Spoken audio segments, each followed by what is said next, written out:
Ito na po yung use oil stove natin. Gusto ko lang pong i-review na naman po. Ayan. Yan po yung yung chamber natin ay schedule 40 GI. Saka yan po yung ating tangke. Naglalaman po ito ng 1 litro. Mahigit po. Saka yan po yung controller natin. Ayan, tago po yan at malayo po sa sa init. Ayan, nasa labas na po. Ayan. So yan po yung saksakan ng adapter, saka yung knob niya, controller. Yan po. So yung burner niyan dito po. 1/2 po ito. 1/2 thread po yan. Ayan, may twisted oil distractor siya. Saka yung butas po nito ay 8/8. 16. So 32 po lahat yan. Yan, may pressure. So threaded din po yan.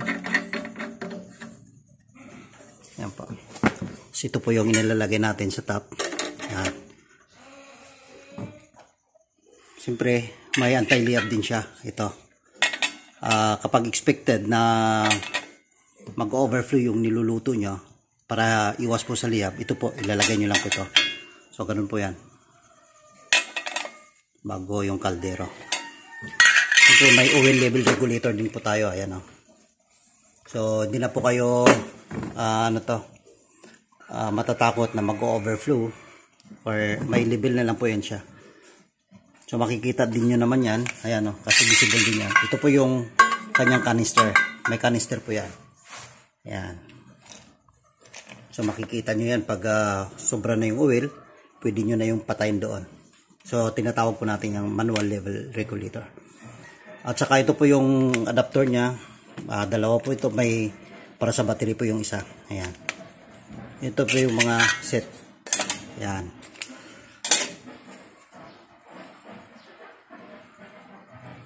Ito po yung ating kwan ngayon. So continuous. Kahit na subok ko na po ito, kahit na po yung oil ninyo ay yung sa diesel na sobra na pong dumi, ay okay pa rin yung nag-workout pa rin po ito.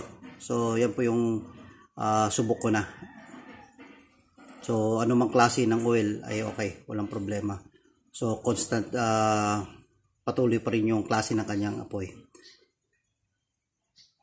So kung gusto nyo pong mag-order, meron na po ito sa Shopee. Paki-check nyo na lang po yung link sa Shopee, sa store ko.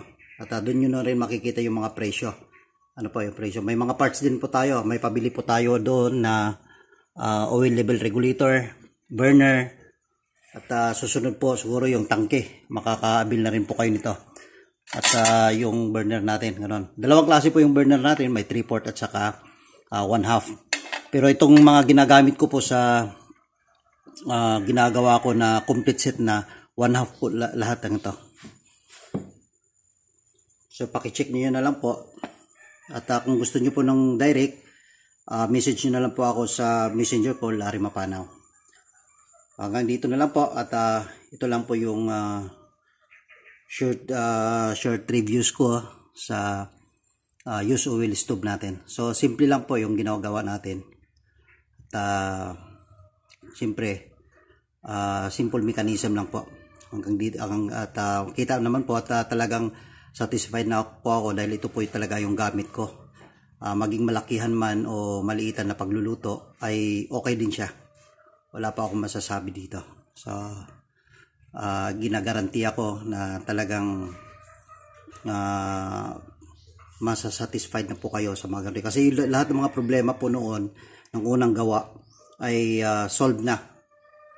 Halimbawa, tulad po nitong burner natin noon, hindi po napapagalaw yung oil doon sa loob. Nung ginawa po nating twisted, mas okay na rin siya. Kaya kahit na hindi na po yung bang nag-i-stack ng oil yung mga residual, nakakasagabal, hindi na po. Kasi pinapaikot po yan at ginagalaw niya talaga. Ngayon, kung talagang sobrang latak na, marumi na masyado yung oil natin na ginagamit, 3 drops nyo lang po ito. At continuous po yung laro ng oil. At makikita nyo, mapapansin nyo po yan, makikita nyo kung ano yung epekto niyan. Ang apoy constant po, hindi po nagbabago. At ito, papatak-patak ng ito, papatak na po dito ng per second, 1 drop per second. Yan, per second na po yung drops nito. Doon, itatlo nyo dito. So, ganun po yung laro nun. Nababago po yung oil. Makikita ninyo at hindi po talaga magbabago yung oil. Yung kanyang apoy. So, yun po yung talaga yung observations ko. At ipapakita ko po sa susunod na videos kung gaano po ka-epektibo ito. Kaya mas pinili ko po. Ang dami pong klase ng oil level regulator na lumalabas.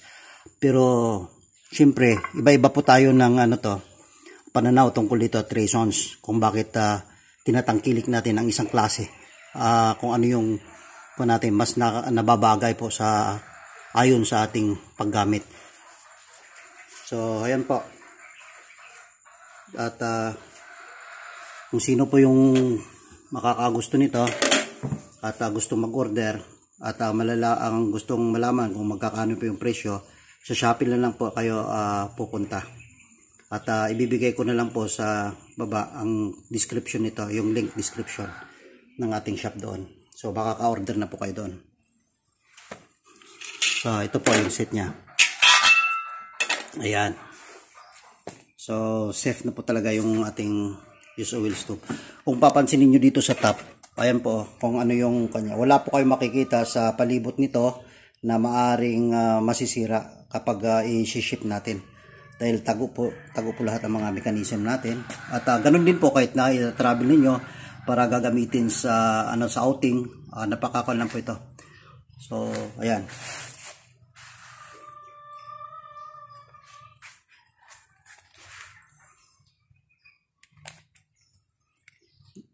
At saka yung pintura po natin, ito hindi na po nasusunog ang pintura nito kasi heat resistant na po ang ginamit natin sa chamber. Kaya ayan. Kaya napakaganda po at mula nung ginamitan ko po yung sa akin hindi na po nagbabago yung kanyang kulay. At makikita nyo rin sa loob, sabi nila na madali lang daw kakainin ng kalawang kapag hindi stainless or manipis lang po. Wag po sana po kayo maniniwala doon kasi ako tested ko na. Maabot na po ako ng 6 na buwan. At yung iba pang nag-revise na ako noon. 6 na buwan na, wala pong pinagbago yung bakal natin.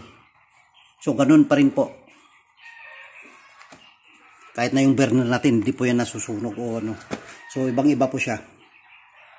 Kaya, sa akin lang ito ay aabot po talaga ng kahit na 3 taon, 4 na taon. Depende po sa pagkikare ninyo yan. Pag nakikita nyo ng... Pero pag yung sinasabi natin na dahil sa init, natutunaw yung bakal, hindi po. Wala pong pinagbago yung kapal at saka At saka hindi po ito masyadong nagre-residual na bumubuo yung mga nito kasi nakuha po natin yung tamang sunog. Kasi pag hindi masyado maganda ang sunog niya, maaring kakapal po yung carbon. Pero ito po hindi po nagkakarbon ng gusto. At naalis nyo po yung carbon. Ayan.